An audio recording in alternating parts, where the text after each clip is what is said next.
వేదవతితో వాళ్ళమ్మ ఇలా అంటూ ఉంటుంది. నీ కోడలు నర్మద మామూలుది కాదు, చాలా గడుసుది. నీ ఇంటికి ఎవరైనా హాని తలపెట్టాలని చూస్తే నీ కోడలు చూస్తే ఊరుకోదు. వాళ్ళ అంత చూస్తుంది. వాళ్ళ పని పట్టేంత వరకు నీ కోడలు నిద్రపోదు. నర్మద అంత గట్టిది.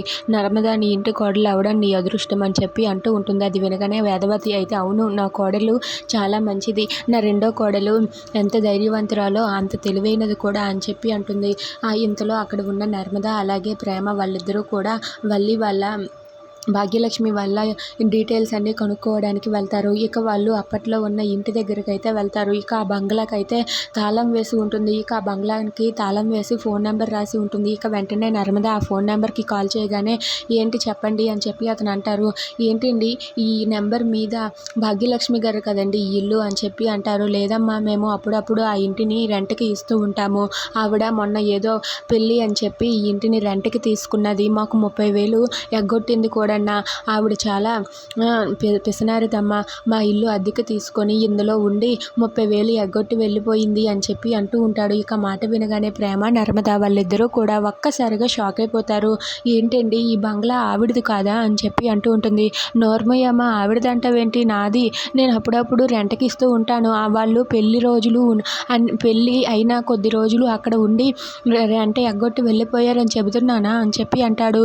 ఇక ఆ మాట వినగానే వాళ్ళ అత్తయ్యకి కాల్ చేసి వల్లిని ఇలా అడగమంటూ ఉంటారు. వేదవతి వల్లి దగ్గరకు వచ్చి ఇలా అంటూ ఉంటుంది. అమ్మ వల్లి, మీ అమ్మ వాళ్ళ ఇంటి దగ్గరే ఉన్నారా అని చెప్పి అడుగుతుంది. దాంతో వల్లి అయితే తన గది సర్దుకుంటూ అత్తయ్య ఇంటి దగ్గరే ఉన్నారు అని చెప్పి వల్లి అంటుంది. దాంతో అక్కడ ఉన్న వేదవతి అయితే అమ్మ ఇంటి దగ్గరే ఉన్నారంట అని చెప్పి అంటుంది. ఇక ఆ మాట వినగానే వల్లి ఒక్కసారిగా షాక్ అయిపోతుంది. ఇక అక్కడ ఉన్న నర్మద అయితే అవునా అక్క, మీ అమ్మ నాన్న ఇంటి దగ్గరే ఉన్నారా, ఒక్కసారి బయటకు రమ్మని చెప్పవా, మేము ఇంటి బయటే ఉన్నాము, ఇదిగో ఈ బంగ్లా దగ్గరే ఉన్నామని చెప్పి అంటుంది. ఆ మాట వినగానే వల్లి ఒక్కసారిగా షాక్ అయ్యి అలా ఉండిపోతుంది.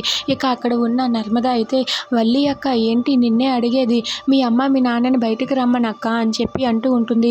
ఇక ఆ మాట వినగానే వల్లికి రెండో మాట రాక నోరు మూసుకొని తనైతే కంగారు పడిపోతూ ఉంటుంది.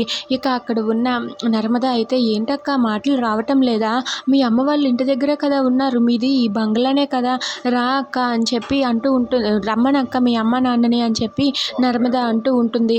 ఆ మాట వినగానే వల్లి అయితే షాక్ అయ్యి ఇప్పుడు నేనేం చెయ్యాలి, వీళ్ళు అక్కడికి వెళ్ళారా, నా పని అయిపోయింది అంటూ వల్లి కంగారు పడుతూ ఉంటుంది.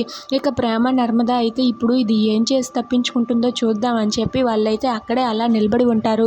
ఇక అక్కడ ఉన్న వల్లి అయితే ఏం సమాధానం చెప్పాలో తెలియక మౌనంగా ఉండిపోతుంది. అది చూసి వేదవతి అయితే అనుమానం పడుతూ ఉంటుంది. If you like this video please like, share and subscribe friends. Thanks for watching.